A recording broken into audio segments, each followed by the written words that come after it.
John chapter 9. As he passed by, he saw a man blind from birth. And his disciples asked him, Rabbi, who sinned, this man or his parents, that he was born blind? Jesus answered, It was not that this man sinned or his parents, but that the works of God might be displayed in him. We must work the works of him who sent me while it is day. Night is coming, when no one can work. As long as I am in the world, I am the light of the world. Having said these things, he spat on the ground and made mud with the saliva. Then he anointed the man's eyes with the mud and said to him, Go wash in the pool of Siloam, which means sent.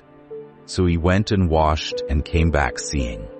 The neighbors and those who had seen him before as a beggar were saying, Is this not the man who used to sit and beg? Some said, It is he. Others said, No, but he is like him. He kept saying, I am the man.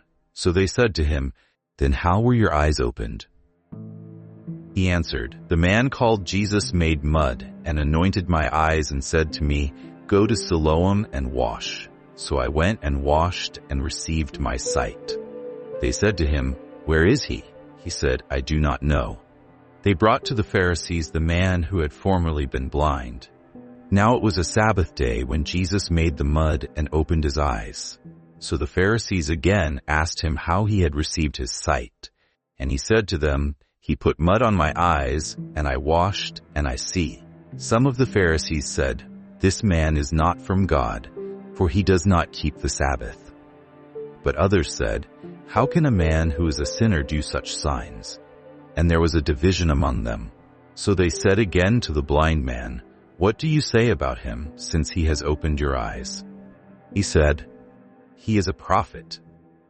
The Jews did not believe that he had been blind and had received his sight until they called the parents of the man who had received his sight and asked them, Is this your son who you say was born blind? How then does he now see? His parents answered, We know that this is our son and that he was born blind. But how he now sees we do not know, nor do we know who opened his eyes. Ask him. He is of age. He will speak for himself. His parents said these things because they feared the Jews, for the Jews had already agreed that if anyone should confess Jesus to be Christ, he was to be put out of the synagogue. Therefore his parents said, He is of age. Ask him. So for the second time they called the man who had been blind and said to him, Give glory to God. We know that this man is a sinner. He answered, Whether he is a sinner I do not know. One thing I do know, that though I was blind, now I see. They said to him, What did he do to you? How did he open your eyes? He answered them, I have told you already and you would not listen. Why do you want to hear it again?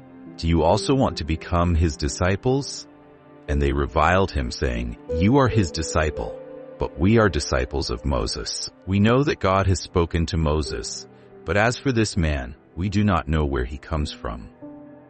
The man answered, Why, this is an amazing thing. You do not know where he comes from, and yet he opened my eyes. We know that God does not listen to sinners, but if anyone is a worshiper of God and does his will, God listens to him. Never since the world began has it been heard that anyone opened the eyes of a man born blind. If this man were not from God, he could do nothing. They answered him, You were born in utter sin, and would you teach us? And they cast him out. Jesus heard that they had cast him out, and having found him, he said, Do you believe in the Son of Man? He answered, And who is he, sir, that I may believe in him? Jesus said to him, You have seen him, and it is he who is speaking to you. He said, Lord, I believe, and he worshipped him. Jesus said, For judgment I came into this world, that those who do not see may see, and those who see may become blind. Some of the Pharisees near him heard these things, and said to him, Are we also blind? Jesus said to them, If you were blind, you would have no guilt, but now that you say we see, your guilt remains.